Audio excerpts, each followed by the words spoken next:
Bismillahirrahmanirrahim. Assalamualaikum warahmatullahi wabarakatuh. Perkenalkan, nama saya Muhammad Yonafit Alwi dari Fakultas Keguruan dan Ilmu Pendidikan, Program Studi S1 Pendidikan Matematika Angkatan 2019 Universitas Islam Sultan Agung.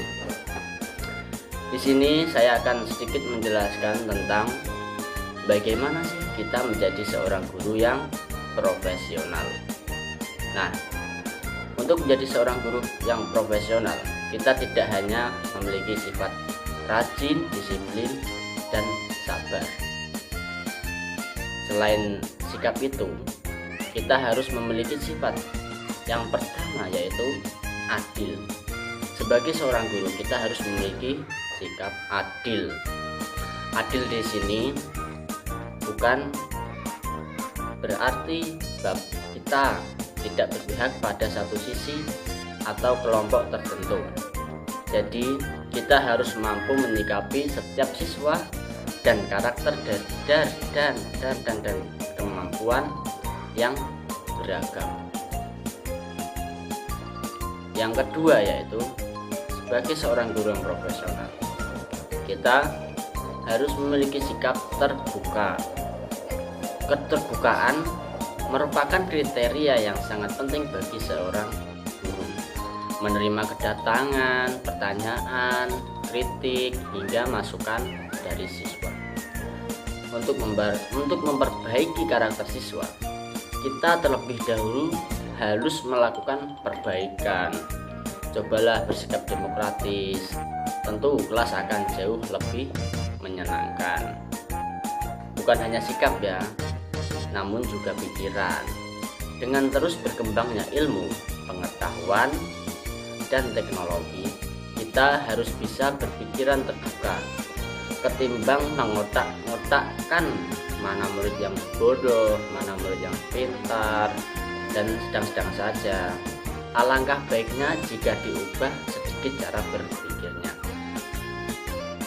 Setiap anak pasti memiliki keunikan dan bisa sukses di kemampuannya masing-masing.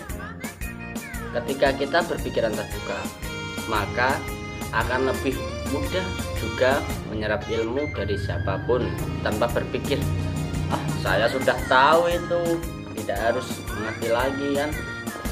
Zaman sekarang ilmu itu bisa dari siapa saja loh, termasuk siswa di kelas. Jadi seorang guru harus bisa menerima ilmu dari siswanya. Selanjutnya, yang harus dimiliki seorang guru agar menjadi guru yang profesional, yaitu kita harus bisa menjadi contoh. Metode pembelajaran apa saja yang telah kita kerjakan, yang telah kita terapkan. Kalau hanya menyampaikan materi dengan ceramah panjang, rasanya tidak akan efektif, ya kan? Pernah dengar masuk telinga kanan, keluar telinga kiri kan? Nah, tentu hal ini tidak ingin terjadi pada peserta didik. Sebagai contoh sederhana, misalnya ada sampah yang tidak pada tempatnya di dalam kelas. Daripada hanya menegur, jangan buang sampah di kelas sembarangan ya anak-anak.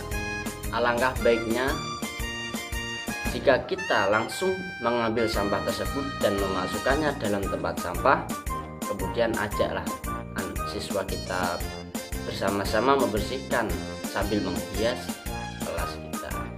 Diingatkan siswa bahwa sebagai penghuni kelas, maka harus bertanggung jawab atas semua yang dipakai, termasuk menjaga kebersihan dan ketentraman kelas. Dengan kita memberi contoh, siswa tentu perlahan-lahan akan memiliki kesadaran untuk melakukan hal serupa. Hal ini juga akan mendewasakan ya. Oke, lanjut. Yang keempat, jadi seseorang guru kita harus memiliki sikap bijaksana. Menjadi seorang guru harus bijaksana, baik dalam mengambil keputusan, menyikapi masalah, maupun bertindak. Kalau kita mampu menjadi sosok pendidik yang bijak, siswa tentu akan lebih respect daripada kita biasa-biasa saja.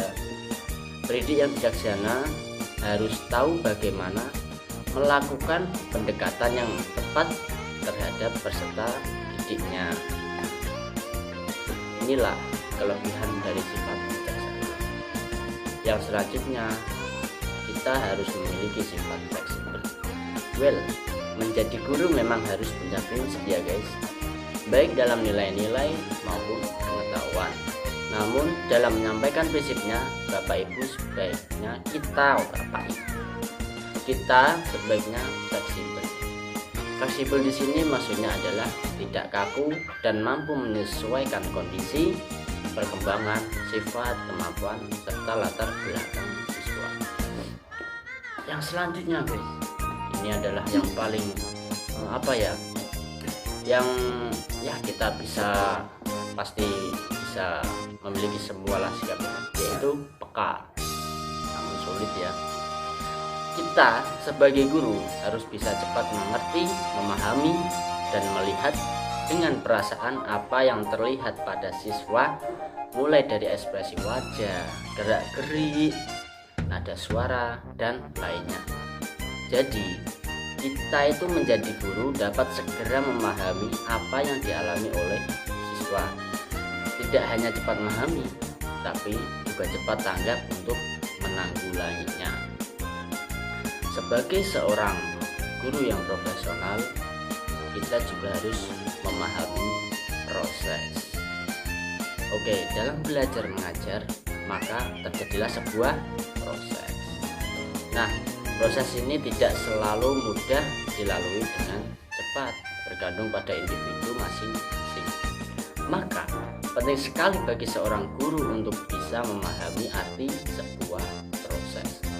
Memilih untuk menjadi guru tentu harus siap stok sabar yang banyak. Misalnya dalam mengajar, jika siswa tidak mudah memahami, maka jangan langsung dimarahi, nanti malah nangis dia. Coba cek lagi bagaimana karakter atau tip belajar dan cara mengajar siswa tersebut. Nah, sebagai seorang guru, kita jangan lupa memperkenalkan diri ya guys, dan kenali muridnya. Menjadi seorang guru yang akan jadi tauladan siswanya, maka kita harus bisa mengendalikan diri. Kita mampu membuka pertimbangan rasional dalam memutuskan sesuatu dan memecahkan masalah. Kemudian dapat menjalin hubungan sosial yang wajar dengan siswa, sesama guru, serta orang tua. Seorang guru yang profesional juga harus bisa mengendalikan emosinya, tahu bagaimana, kapan, dan di mana harus menyatakan emosinya. Sebagai seorang guru yang profesional, kita harus konsisten, tidak pelin-pelan. Kalau sedikit-sedikit berubah, tentu akan berpengaruh pada tingkat respek siswa ke gurunya. Coba kita tegas dan berwibawa dengan menerapkan disiplin positif. Kalau dari awal kesempatannya A, maka seterusnya akan A. Jangan tiba-tiba berubah menjadi B ataupun C. Sewaktu waktu mungkin saja ada perubahan, asal disertai dengan alasan yang masuk akal dan memberi manfaat bagi seluruh pihak. Nah, yang terakhir yaitu yang sangat penting yang kita miliki dan mungkin juga akan sulit ya. Kita harus memahami jiwa siswa.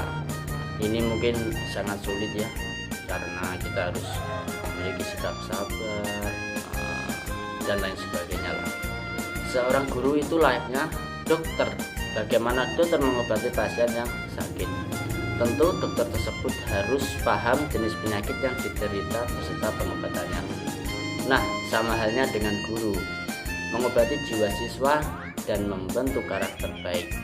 Oleh karena itu, jadilah guru yang mengerti sifat dasar jiwa manusia, kekurangan serta cara menanganinya. Nah, itu sekilas dari penjelasan saya terkait guru profesional ya guys. Terima kasih sudah menonton video ini, dan mohon maaf jika ada kesalahan dalam pengucapan saya, kekurangan dan hal-hal lain yang kurang berkenan di hati kalian semua. Saya mohon bantuannya, bisa subscribe channel YouTube kami ya. Oke, terima kasih. Sekian. Wassalamualaikum warahmatullahi wabarakatuh.